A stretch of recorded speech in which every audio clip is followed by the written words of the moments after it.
Olá, feliz ano novo, feliz 2025 para todos. Um ano de felicidade, paz para vocês aí, de casa ou do carro. Obrigado pela carona. E bem-vindos ao nosso primeiro episódio do ano, o episódio 8 do podcast do Pulmão. Quem vos fala é Leonardo Pessoa, presidente da Sociedade de Pneumologia e Tisiologia do Estado do Rio de Janeiro e professor de pneumologia da Universidade Federal Fluminense em Niterói, Rio de Janeiro. Importante ressaltar que as informações que serão mencionadas aqui são para médicos e estudantes de medicina, não são para pacientes tentarem se automedicar, hein, gente? Estou aqui com o Dr. Renato Zambuja, mestre em Ciências Médicas pela UERJ, em nossa sede, SOPTERJ. Olá, Renato. Olá, Léo. Olá, ouvintes do nosso podcast. Feliz Ano Novo. E hoje não temos aviso. Queremos agradecer a todos que estiveram conosco, nos ouvindo, nos dando apoio no ano passado. Nosso muito obrigado. Em 2024, além do nosso podcast, a SOPTERJ organizou 28 eventos para médicos e estudantes de medicina, nos mais diversos temas da pneumologia. E hoje é um dia para agradecer a todos os que nos ajudaram a engrandecer cada um desses eventos, os participantes, os palestrantes, todos que ajudaram na organização desses eventos. Assina embaixo. O tema de hoje é tratamento ambulatorial da asma na infância. E temos uma ilustre e querida convidada, a doutora Ana Alice Parente, pneumologista pediátrica e professora associada de pediatria da UFRJ e coordenadora da comissão de pneumopediatria da nossa sociedade, da SOPTERJ. Prazer de verdade tê-la aqui conosco, Ana Alice. Bem-vinda. Bom, muito obrigada. Muito obrigada por estar aqui nesse podcast. É extremamente importante a pneumologia pediátrica ser envolvida, porque nós temos um contingente muito grande de crianças e adolescentes que realmente padecem, né, de doença respiratória. Então, estamos aqui para conversar sobre o tema. Obrigado, Ana. Ana, na pneumologia de adultos, nós não fazemos uma distinção ideal entre asma, bronquite alérgica, bronquite asmática. Eu suspeito que na pneumopediatria seja um pouquinho diferente. Para a gente, entre os adultos, tudo é asma. Na pneumopediatria, como é que você diferencia esses termos? Existe diferença? Olha, ótima pergunta. E é uma pergunta que a gente tem muito cuidado realmente em responder. Na verdade, não há diferença, e quando a gente fala em asma, já engloba os termos bronquite alérgica, bronquite asmática, e a gente até tem o cuidado de explicar muito isso para o responsável, porque o que acontece? Uma vez eu li num artigo, eu nunca esqueci, que a gente só trata o que a gente tem diagnóstico. Então, se a mãe recebe uma medicação e lá na bula está escrito que é um medicamento para asma, se ela não sabe que aquilo é a doença do seu filho, ela simplesmente vai dizer, não preciso usar esse medicamento nele. Então, é muito importante. Agora, é claro que a gente tem na pediatria, a gente vai desde o recém-nascido até o adolescente, né? Quando vira adulto, a gente já encaminha para o pneumologista de adulto. E aí varia um pouco. Até 5 anos, a gente tem um cuidado maior de chamar de sibilante recorrente. Tem, inclusive, um artigo muito bom que saiu pela Sociedade Europeia nesse ano ainda, de 2024, que eu acho que eu já virei para 2025, que saiu em 2024, que justamente fala sobre a sibilância recorrente em pré-escolares. Então, fazendo um grande diagnóstico inicial, mostrando que ali ainda pode não ser asma. O próprio GINA, quando divide em faixa etária, divide até 5 anos, de 6 a 11 anos e de 12 anos em diante, junto com os adultos. Então, essa faixa etária mais inicial, a gente pode dizer que é asma? Em algumas situações, sim. E as diretrizes nacionais e internacionais colocam isso. Mas é aquela criança que, além de fazer essa sibilância recorrente, ela tem alguns estigmas atópicos, sejam características às vezes faciais, características de pele, tem uma associação, às vezes, com alergia alimentar, tem uma história familiar positiva, tem eosinofilia.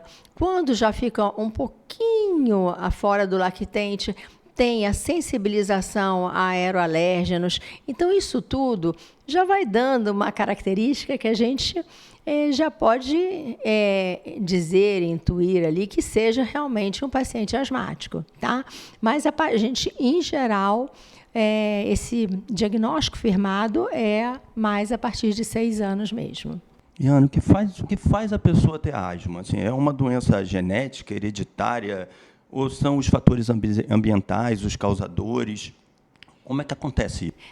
Obviamente, para a gente já logo começa a perguntar, né? Como é que é a história familiar? Então, alguém na família, eu até brinco sempre isso com os pacientes, né?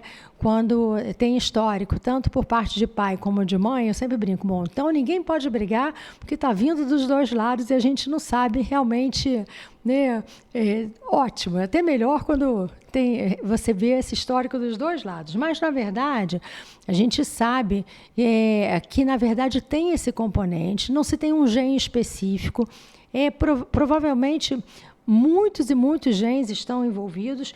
Agora, tem o que a gente chama, sem dúvida, de fatores, né, que são até chamados hoje em dia de fatores modificáveis, que são aqueles desencadeantes.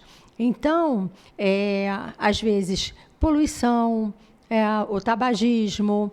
Em algumas crianças, a gente até que tem que tomar cuidado para não chamar demais os animais como culpados, né, de desencadear crises, mas algumas crianças, elas realmente têm reação a determinados animais, como cães e gatos. A poeira e o mofo, né, os fungos, são, sem dúvida, os principais aeroalérgenos que podem desencadear crises. Então, esses fatores são os fatores que a gente poderia, ao máximo, tentar minimizar, tentar modificar, para ver se a qualidade de vida desses pacientes melhora.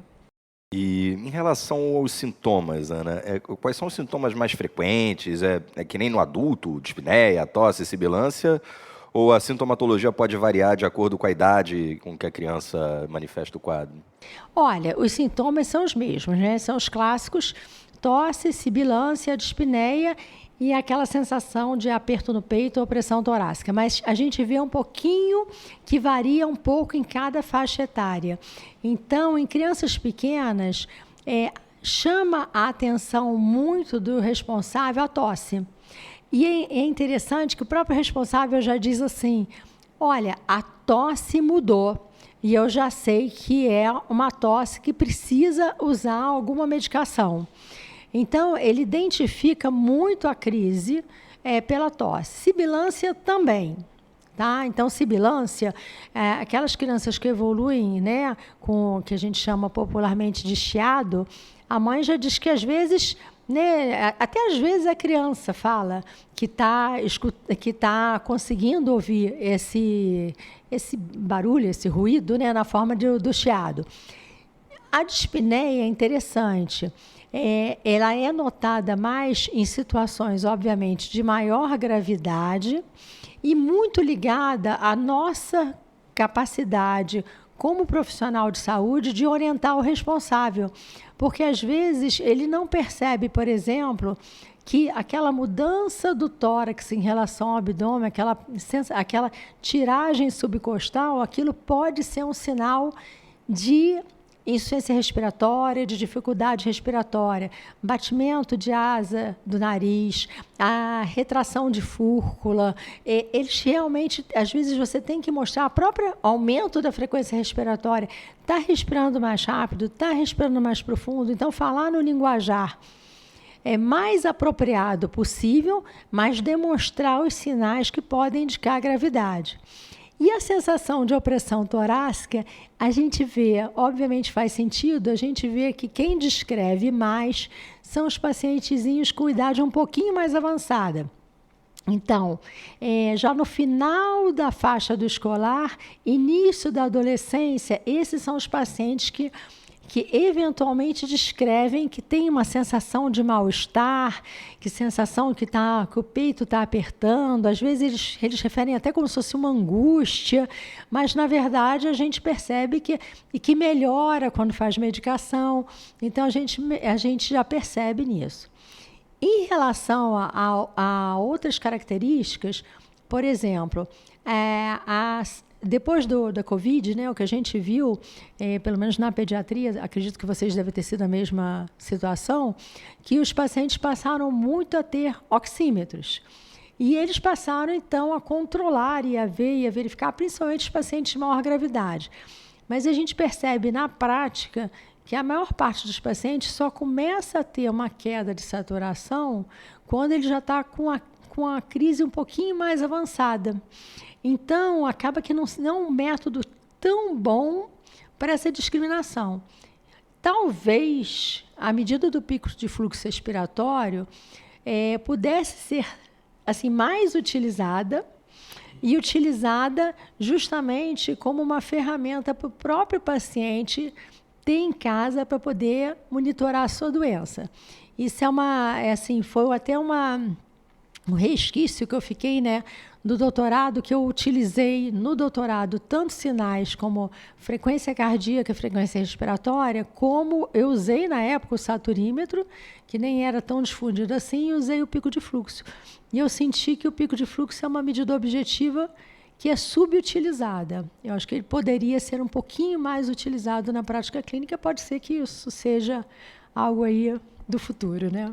Legal. Você menciona, então, o pico de fluxo como uma ferramenta de monitoramento, né, longitudinal ao longo do tempo, mas é ali para estabelecer o diagnóstico, né? O diagnóstico ele é clínico, o diagnóstico ele tem algum método melhor de documentar obstrução variável de via aérea, espirometria, pico de fluxo ou algum outro método alternativo? Olha, o diagnóstico é eminentemente clínico, né? Seja assim. Aliás, eu acho que na medicina, a gente estava até conversando há pouco, e é isso mesmo, é uma boa anamnese para você ali sentar e realmente perguntar quando começou, como evoluiu, como são as crises, qual a participação dos quadros virais na criança, isso é muito importante no desencadear dessas crises, até a parte toda emocional também, de que forma pode estar atuando. A gente tem que até discriminar também, porque às vezes você pega tanto tosse psicogênica como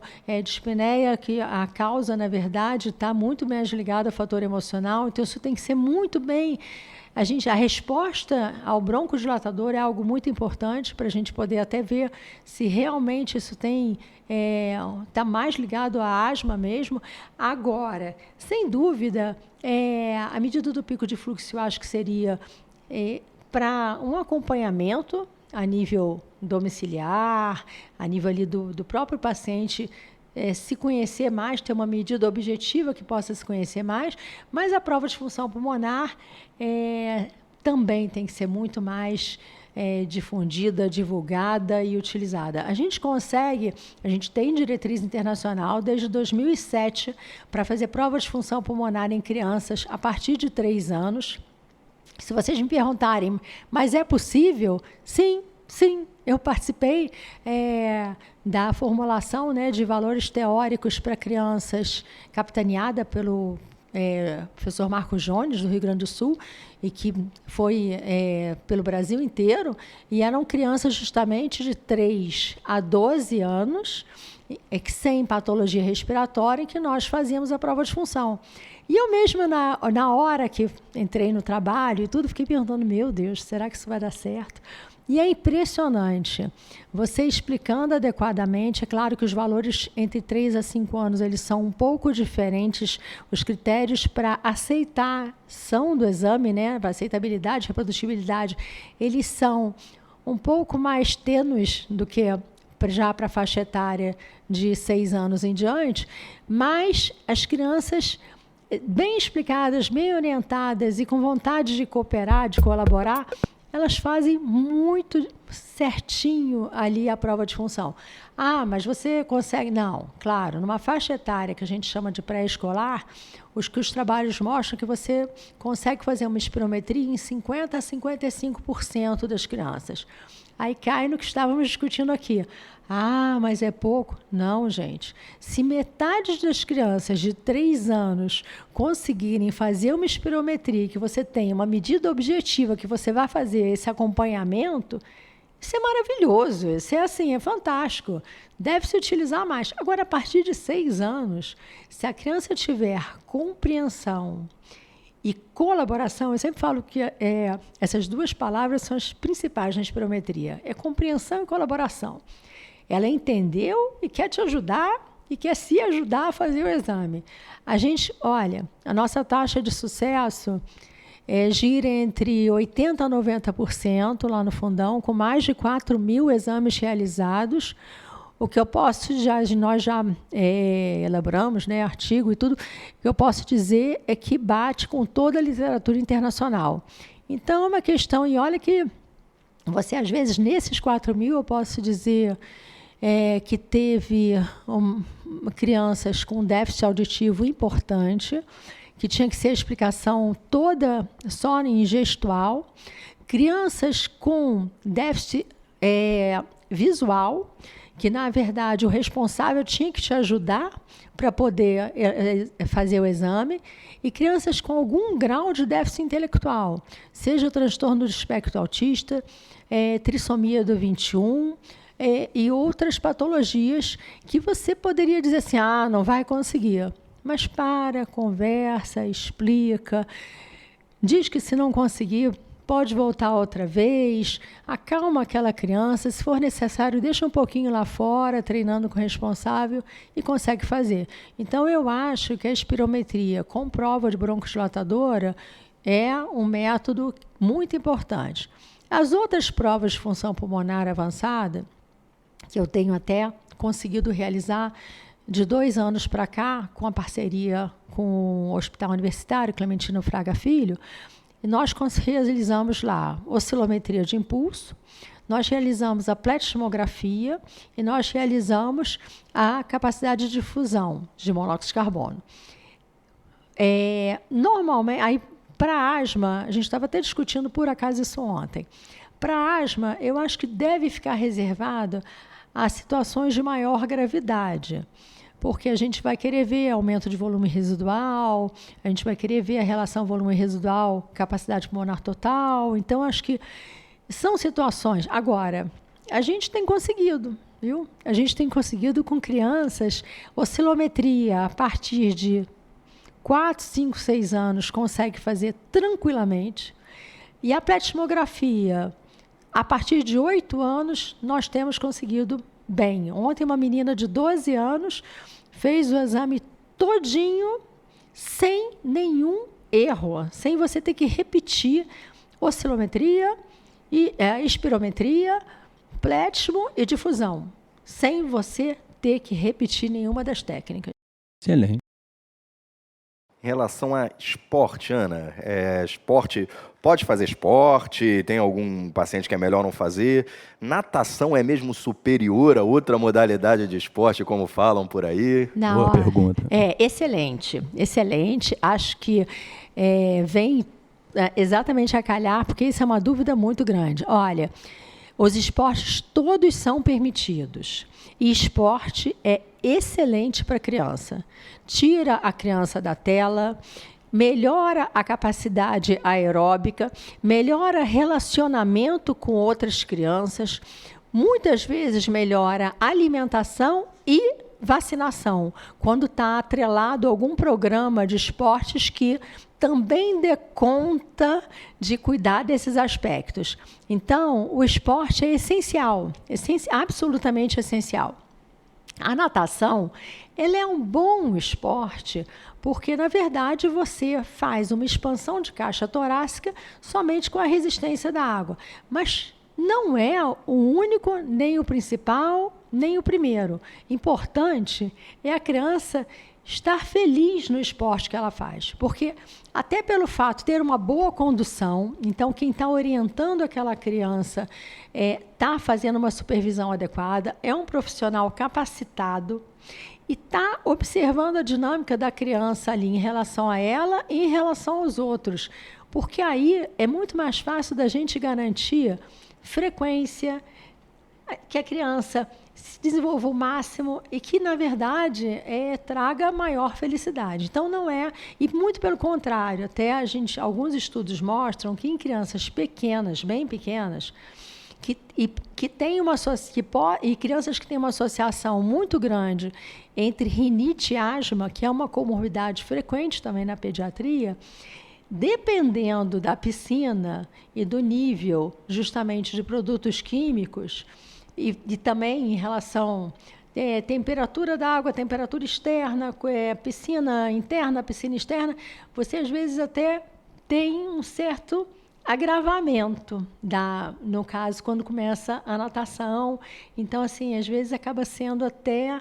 Em vez de benefício, a gente pede até para esperar mais um pouquinho. Saber nadar, todos nós temos que saber nadar, porque, na verdade, é uma questão de saúde, é uma questão de segurança. Então, saber nadar é um item que, para a pediatria, é essencial. Mas eu acho que não, eu acho que, na verdade, a gente tem que, assim, valorizar o esporte. Outro problema que o esporte acaba também ajudando muito a gente em relação a excesso de peso, a obesidade. E a gente sabe da associação também na pediatria entre obesidade e asma, um controle adequado da asma ligado justamente a esse excesso de peso. E o esporte vem aí para ajudar. E agora eu estou assim motivada, né? Porque eu estou vendo as meninas cada vez mais jogarem futebol. E a gente vai ter a Copa do Mundo Feminina aqui no Brasil. E eu acho que, assim, vem como se fosse corrigir um problema que a gente vinha... Assim, a gente já vê isso na prática clínica há muito tempo, porque acaba limitando um pouco os esportes que as meninas podem ser incluídas. E eu acho que no momento que você estimula a prática de esportes, circuitos funcionais, no outro dia eu assisti uma defesa de mestrado sobre circuito funcional, achei fantástico como, de uma forma lúdica, pode fazer com que a criança trabalhe as diversas articulações, a parte aeróbica, a graciosidade, a parte de interação. Então, você pode... E o tempo passa e a criança nem percebe que fez um exercício, é como se estivesse brincando. Então, não, todos os esportes são bem-vindos. O importante é a criança estar feliz. Muito importante, né? E, Ana, fala um pouco mais para a gente sobre as exposições. O que é importante cuidar na casa de uma criança com asma? Eu fico particularmente aqui preocupado com o novo relacionamento que se tem com os pets. Crianças trafegam por 2, 3 casas, às vezes os pais são separados, ainda tem a avó, então é mais de um ambiente. Como é que vocês, pneumopediatras, lidam com essa dificuldade adicional? Olha, primeira coisa, voltar na anamnese, né? Então, quando eu percebo que a criança tem mais de um ambiente que ela frequenta, eu sempre assim procuro discriminar mesmo, né? Então, casa da mãe, casa do pai, casa da avó, e a mesma pergunta que você faria só uma vez, você acaba fazendo 3 vezes, mas não tem jeito, é por aí mesmo. Então, a gente sempre orienta. Primeira coisa, em relação aos pets, o máximo de limpeza, né? Sempre possível, e também que o responsável observe a sintomatologia, quer dizer, eu já tive criança que a própria criança falava assim, não, o cachorro não tem problema, o gatinho, essa menina tinha 4 anos, e ela falou assim, quando o gatinho da minha tia passa lá longe, o meu nariz começa a coçar.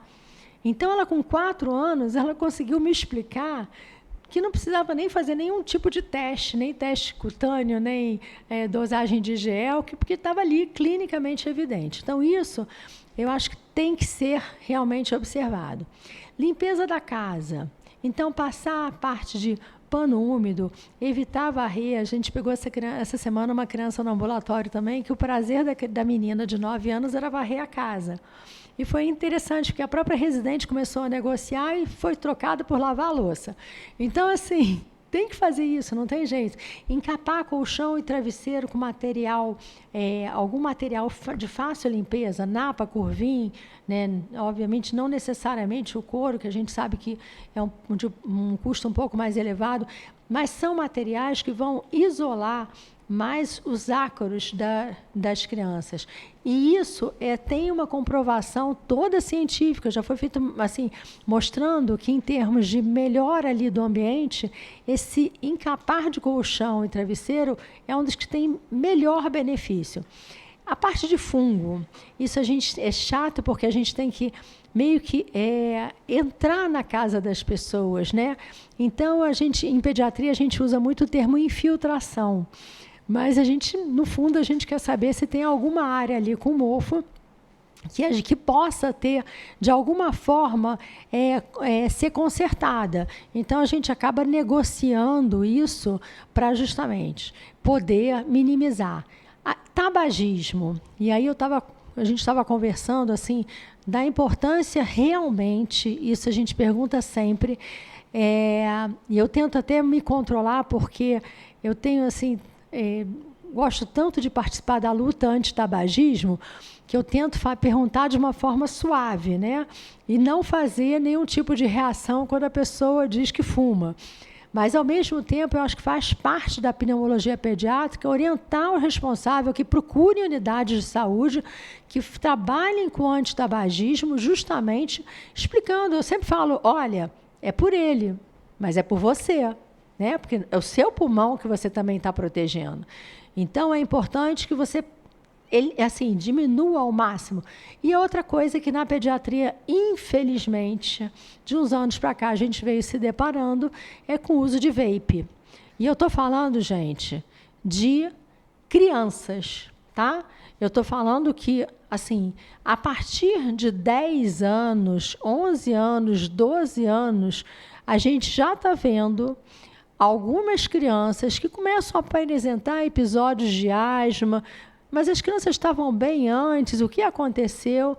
Quando um menino de 12 anos chegou no consultório e ele estava com uma prova de função pulmonar alterada, com crise de asma assim, recorrente, e aí eu perguntei, falei assim, e aí, algum amigo já te ofereceu, você já experimentou o vape alguma vez, no cigarro eletrônico, né?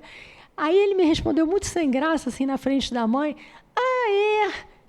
os amigos meus já levaram para a escola, sim. E ali eu entendi, a mãe quase teve um treco, e eu hoje falei, não, calma, agora vamos conversar, né?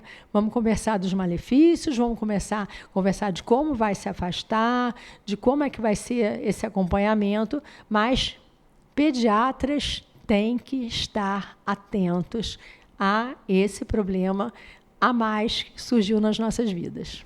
Cigarro eletrônico, né? Bom, a questão de cuidar do ambiente, as exposições, já é parte do tratamento, né? Mas vamos falar agora um pouquinho sobre o tratamento medicamentoso. Eu sei que é um tema amplo e que a gente não vai esgotar absolutamente em cerca de meia hora do nosso podcast. O tratamento varia com a idade, a gravidade, o controle, o nível de controle da doença. As medicações são de uso contínuo, se usa somente quando necessário. Como é que funciona? Faz um resumo para a gente, por favor. A gente tem que sempre avaliar a criança. A gente utiliza, né, aquela normatização do GINA, de avaliar as últimas 4 semanas. Em criança, a gente tem um pouco às vezes, de problema na utilização, tanto do ACQ, do ACT, ou então do quadro do GINA, né, que eu acho que até de todos é o mais fácil de você utilizar na prática clínica, porque ele não envolve subjetividade, são perguntas mais objetivas, né, de vida diária, de medicação, de sintomas noturnos, mas, de qualquer maneira, o que acontece, como a recomendação é fazer uma avaliação a cada 3 meses, em todas as diretrizes, né, a gente de uma maneira geral, essa reavaliação tem que ser trimestral.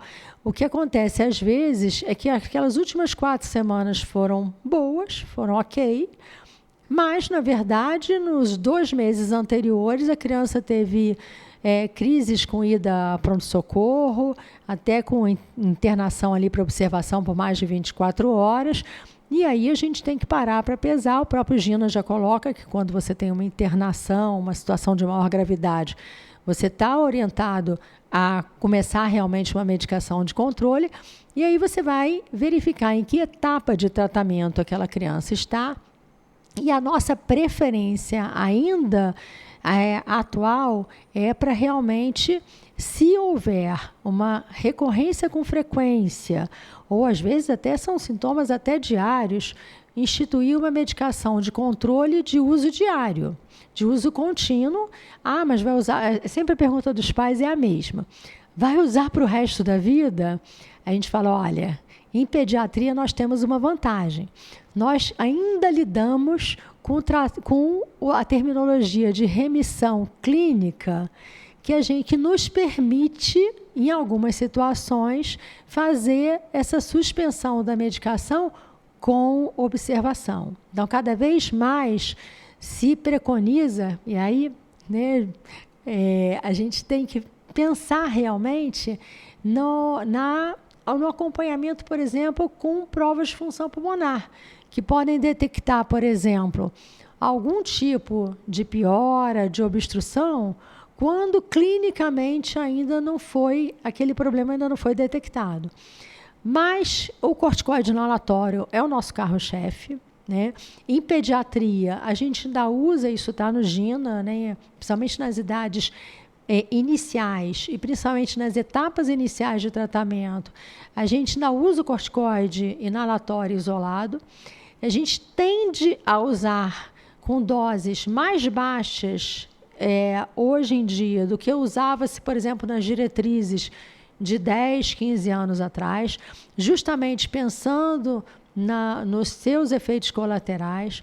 A gente tem que checar adesão, a gente tem que checar técnica inalatória, a gente tem que checar se sabe ver quando o medicamento já acabou ou não. Como a gente usa espaçador, a gente tem que checar limpeza, como é que é feita essa limpeza do espaçador. Então, tudo isso faz parte da consulta de pneumologia pediátrica. A gente realmente tem que estar atento que é como se fosse e eu fico tão feliz quando eu vejo que os residentes já estão com aquele checklist assim, na cabeça mesmo, porque quando eles vão passar o caso, eles já vão falando, olha, está usando 2 vezes por semana falha, está usando 5 vezes na semana, olha, o espaçador não está sabendo cuidar direito, olha, a técnica está faltando isso, está faltando... Então, assim, você vê que eles estão com um cuidado grande de justamente ver fatores modificáveis que podem ser modificados para que a criança atingir um controle, tá? Mas, assim, o nosso carro-chefe é o corticoide inalatório. Tá. Pergunta 1. Os responsáveis devem ficar tensos quando você diz, olha, vai usar um corticoide todo dia por prazo indeterminado. Deve ser um desafio, né? Como é que você lida com isso? E quando ele é insuficiente? Qual é a alternativa ou as alternativas principais? Olha, enquanto ficar nervoso, estressado, sim, é mais um momento que a gente tem que ter de conversa, explicar isso, que na verdade é por um tempo que a gente vai reavaliar, que a nossa intenção na pneumologia pediátrica é a suspensão do medicamento quando não for mais necessário, obviamente, o seu uso. Então, a gente para e explica. Mas, por outro lado, a gente sempre fala que não tem que ter medo do remédio, tem que ter medo da doença. E, em geral, a sensação de ver um filho, um sobrinho, alguma criança assim próxima com desconforto respiratório, e a criança manifesta, principalmente em situações de maior gravidade, ela manifesta que está com dificuldade mesmo para respirar, faz com que o responsável aceite melhor esse uso por um tempo mais prolongado da medicação. Ele se espanta mesmo. É interessante quando vocês falam assim, olha, eu vou rever daqui a 3 meses, então você vai... Nossa, mas eu vou ter que usar 3 meses a medicação? Vai. Eu falo assim, olha, provavelmente não 3, em geral, no mínimo 6, porque a partir daí a gente vai reduzir a dose. Agora, quando volta e você, pelos critérios todos das diretrizes, né, você vê que a criança não está controlada, porque se ela está parcialmente controlada, a gente pode até fazer uma manutenção mais um tempo daquela dose da medicação. Mas se ela não está controlada, a gente conversa com o responsável, não tem jeito. Primeiro a gente checa tudo, né? Se tem algum desses fatores modificáveis que a gente pode mexer. Que às vezes só isso já resolve. Agora, se não, a gente vai ter que passar para adiante. Então, dependendo da idade da criança, a gente pode aumentar a dose do corticoide ou então, por exemplo, associar um broncodilatador de longa ação. No Brasil, liberado a partir de 4 anos. Então, é claro que isso tudo tem a ver com necessidade e possibilidade, porque aí a gente está lidando com o custo. Mas lembrar que também, a partir de 6 anos, a gente consegue o formoterol e a budesonida por meio de LME no sistema público. Então, isso é algo que a gente também tem lançado mão. A outra droga que o Gina traz é o montelukast, com uma possibilidade da gente fazer essa associação. Qual o problema do montelukast? Nem todos são respondedores. Então, de cada 10, a gente tem que bons respondedores são de 3 a 4. Quando responde, a gente tem que concordar que realmente, às vezes, para o responsável é assim, é uma mudança muito grande, porque há uma melhora, principalmente crianças que têm uma associação com rinite e tudo. Mas como é uma droga de segunda escolha, a gente, em geral, a gente trabalha com o aumento da dose do corticoide. E quando a gente já chegou num nível, pelo menos já moderado, às vezes a gente não chega nem no nível tão alto, a gente pensa, dependendo da faixa etária e possibilidade de fazer uma associação com broncodilatador de longa ação. Os efeitos neuropsiquiátricos do montelukast que estão relatados e que às vezes nos amedrontam, né, nos acovardam, vamos fazer. Você observa isso na prática ou isso é eventual, raridade? Não é raridade, não. Em 2019, quando Gina estampou, né, bem grande assim, né, que justamente dos efeitos colaterais, inclusive falando a palavra, né, suicídio, na hora eu falei assim, bom, matou, né? Matou a medicação, não tem mais jeito, ninguém mais... E aí, a única coisa que acho que a gente se sente, e eu oriento isso mesmo, a gente se sente obrigado a fazer, é orientar. Falar, olha, vamos tentar, nem todo mundo responde. Quem responde pode ter uma boa resposta, mas são poucos. E o que a gente tem que fazer é observar o comportamento. É relatado na pediatria, por volta de 16% de efeitos colaterais em relação a transtornos de comportamento. Eu posso te dizer que eu acho que isso pode ser até aumentado se você realmente começar a perguntar. Então, está mais agitado? No outro dia um responsável me respondeu assim, nossa, ele estava brigando o tempo todo com o irmão e eu brigando com ele, achando que não estava entendendo o que estava acontecendo. Então, assim, distúrbios do sono, distúrbios de agitação, essa coisa da irritabilidade. Então, assim, se você começa a perguntar, você vê que realmente um em cada 5 é provável e pode ser que tenha até mais. Então, isso acho que tem que orientar o responsável, sim. Muito bom. Annalise, bombinha de salbutamol, isoladamente, como único tratamento, não tem mais espaço entre os adultos. Nas crianças ainda tem um nicho, ainda se usa para uma determinada idade, ou está proscrito também entre as crianças ou desaconselhado? Não, olha só, na pediatria, a gente ainda utiliza o broncodilatador de curtação como medicação de resgate, né? Isso, assim, o Gina também mantém isso na faixa etária pediátrica, a gente não utiliza. Como única medicação para criança com asma, eu posso te dizer que só aquela criança que faz crises muito esporádicas. Então, aquela criança que você não está pensando em utilizar um medicamento contínuo. Existem muito poucos estudos, até pensando nesse momento, que seria esse o objetivo, que às vezes é um pouquinho mal interpretado, de quem vê só o quadro do Gino e não lê toda o seu conteúdo, texto, né? Que, na verdade, seria uma forma de você tratar crises, você fazer o broncodilatador de curta ação associado a um corticoide inalatório. Não é bem isso. Na verdade, o que se imagina nesse momento é que é aquela criança que você já está precisando pensar até em utilizar um corticoide inalatório. Tá?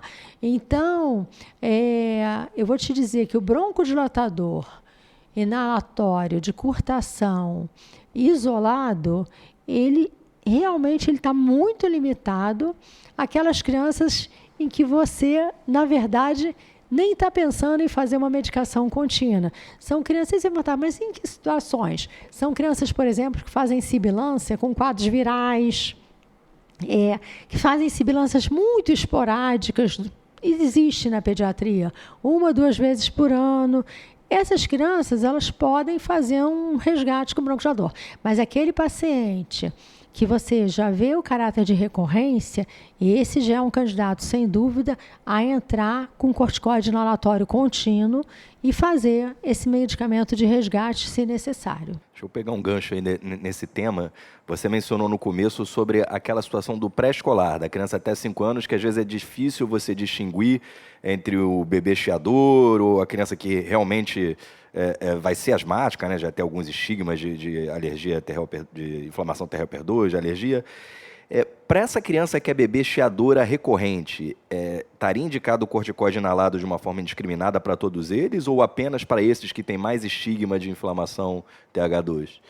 Olha só, o que acontece na prática é que quando você vê aquela criança, aquele sibilante, né, que, por exemplo, fez um quadro de bronquiolite e evoluiu com uma sibilância durante um período. Aquela criança que nasceu prematura, fez um quadro de broncodisplasia e aí está com um quadro de dispneia mantida durante um período. Essas crianças, elas nem sempre respondem ao corticoide inalatório. Então, o que se fala na prática é que você pode, às vezes, até instituir o tratamento, mas você ter exatamente a atenção de que, na verdade, não é um processo, é um processo inflamatório ligado a um distúrbio ali de base que não necessariamente vai responder justamente a uma medicação mais contínua, um corticoide inalatório mais contínuo. Normalmente, a gente acaba até, quando o caráter está muito recorrente, ou persistente até, a gente até tenta realmente fazer uma tentativa de melhora com esse corticoide inalatório. Mas tem que observar que nem todos respondem, tá? É diferente quando a gente já vê a criança caminhando mais para um quadro ligado a algum aeroalérgeno, a criança que tem, ou então que tem um caráter familiar, que é o que se coloca, que quando a criança é muito pequena, mas você pensa em asma, e as diretrizes até nacionais, internacionais, dizem que você poderia até chamar, mesmo no lactente de asma, se ele tiver aquelas características. Você tem até índices preditivos para asma, né? São os IPAs, né? São os índices de predição, e que você tem mais de um, mas em geral são aquelas características, né? Estigmas atópicos, alergia alimentar, alguns entram com a parte toda de rinite, eosinofilia, IgE elevado. Então, assim, vários preditores de que, na verdade, tudo aquilo ali está ligado, na verdade, a um quadro de asma na família, né? E Annalise, tem crianças com asma tão graves que você pensa em adicionar ainda um LAMA, um broncodilatador antimuscarínico ou até imunobiológicos? Claro que tem, claro que tem. Eu até apresentei no Clube do Pulmão, né, da Soperd, eu apresentei um quadro, um caso de uma criança que, na verdade, começou... e na Soperd também. Que essa criança, ela começou... Né, uma história que me chamou muita atenção. Ele começou com 3, 4 anos, a um quadro bem persistente, com uma situação não controlada, totalmente não controlado. E essa criança, esse menino, ele tinha inúmeras internações em UTI, e ele fez toda a sequência certinha das etapas de tratamento. Então, ele fez corticodilatório, aumentou a dose, associou o broncodilatador de elongação, ele associou um antimuscarínico e chegou em dado momento, ele mantinha todo o quadro. E aí ele completou 6 anos, e aí a gente tinha condição de fazer justamente um imunobiológico. E ele começou o imunobiológico e foi impressionante como houve uma melhora. Então, na verdade, hoje em dia se questiona até se não teriam algumas crianças, poucas, tá? Então, a gente está falando, uma coisa é asma de difícil controle, uma pequena parcela delas, asma grave. Na pediatria, bem pequena mesmo, mas existem. E você não pode deixar essas crianças em sofrimento. Tem que estar atento. Mas se não deveria até se pensar em algumas situações em começar até mais precoce. Porque tem alguns artigos mostrando, tem um que me impactou muito, porque, na verdade, era por meio de histopatológico, já mostrando um remodelamento importante de crianças com 3, 4 anos com um quadro de maior gravidade. Então, eu me questionei um pouco em relação a essa criança, se ele não deveria, o quanto ele arriscou, o quanto foi, quer dizer, ele foi, arriscou não, né? Ele teve a sua vida arriscada, ele teve situações muito desagradáveis em UTI, um risco de ter uma infecção ali naquele ambiente, e simplesmente ele já mostrava sinais desde cedo que ele precisava de algo a mais. Ele tinha um bom controle de medicação, adesão, a mãe assim, nota 1000, ali faltou talvez a liberação mais precoce de um imunobiológico mesmo. Então a gente